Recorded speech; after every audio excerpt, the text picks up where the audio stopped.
আমাদের last point হলো sociology. সোশিওলজিটা কি? সমাজবিদ্যা। এবার আপনারা বলবেন আমরা তো ঠিক আছে, এতদূর আমরা বুঝলাম ফিজিক্যাল স্ট্রাকচার দেব আর মাইন্ডের পরিস্থিতি দেখব, সে কেমন কেমন নয়, কিন্তু এবার সমাজ কেন দেখব একটা ক্যারেক্টার প্লে করতে গেলে? অবভিয়াসলি আমাদেরকে সমাজও দেখতে হবে। সমাজ আমাদের ওপর খুব এফেক্ট দেয়। কিভাবে? আপনি যদি মুকেশ আম্বানির ছেলে মেয়ে বা ওই ধরনের কোনো বড় সেলিব্রিটির ছেলে মেয়ে হন, তো তার প্রায়োরিটি একটা আলাদা লেভেলে পাবেন। সাপোজ ধরে নিন ওই স্কুলে আমিও পড়ি আর আপনিও পড়েন।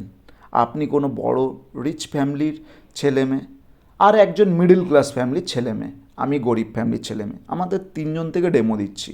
এবার ওই স্কুলে যখন আপনি যাচ্ছেন, তো যাবার জন্য কি ইউজ করবেন?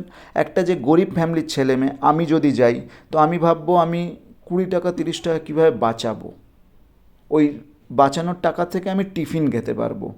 তো আমি হেঁটে যেতে পারি স্কুল। সেম ডিস্টেন্সে যদি একটা মিডল ক্লাস ছেলে মেয়ে হয়, তো সে অটো রিক্সা বা নিজের একটা ছোটো মোটো পার্সোনাল কার হতেই পারে। কিন্তু এবার যদি আপনি মুকেশ আম্বানির মতন কোনো বড় ঘরের ছেলে মেয়ে হন বা কোনো সেলিব্রিটির ছেলে মেয়ে হন, আপনার তো পার্সোনাল কার আছে, তার সাথে সাথে আপনার পার্সোনাল ড্রাইভার আছে, পার্সোনাল বডিগার্ড আছে। আপনি স্কুলে যাচ্ছেন মানে পার ডে আপনি স্কুল যেতে, যেখানে একটা মিডল ক্লাস ছেলে মেয়ের 20 থেকে 50 টাকায় কাজ হয়ে যায় আর একটা গরিব ছেলে মেয়ে ফ্রিতে হয়ে যায়, সেই বড় লোকের ছেলে মেয়েদের জন্য পার ডে কিছু না হলেও 5 থেকে 10 হাজার টাকা খরচা হচ্ছে। সেম জায়গায় যাচ্ছেন।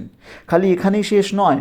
এবার যদি আপনি স্কুলে গিয়ে পৌঁছালেন, পড়ালেখা করছেন, এবার সাপোজ ধরে নিন আমি কোনো কিছু পারলাম না, তো স্যার আমাকে একটা আলাদা লেভেলেই বকবে। কিন্তু এটাই যদি কোনো সেলিব্রিটির ছেলেমেয়ে হয়, ওর সাথে পোলাইটলি কথা বলবে, ওকে বোঝানোর চেষ্টা করবে, ওকে বকবে না কিন্তু এইভাবে।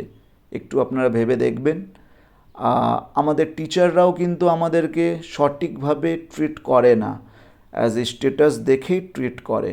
তো ওই ক্যারেক্টারটাই যদি আপনি রিয়েল লাইফে প্লে করতে চান, থিয়েটারে বলুন যা ক্যামেরায় বলুন, বিশেষ করে আমি ক্যামেরার জন্য ক্লাস করাই, তো ক্যামেরারই কথা বলি, তো আপনাকে প্রথমত বুঝে উঠতে হবে।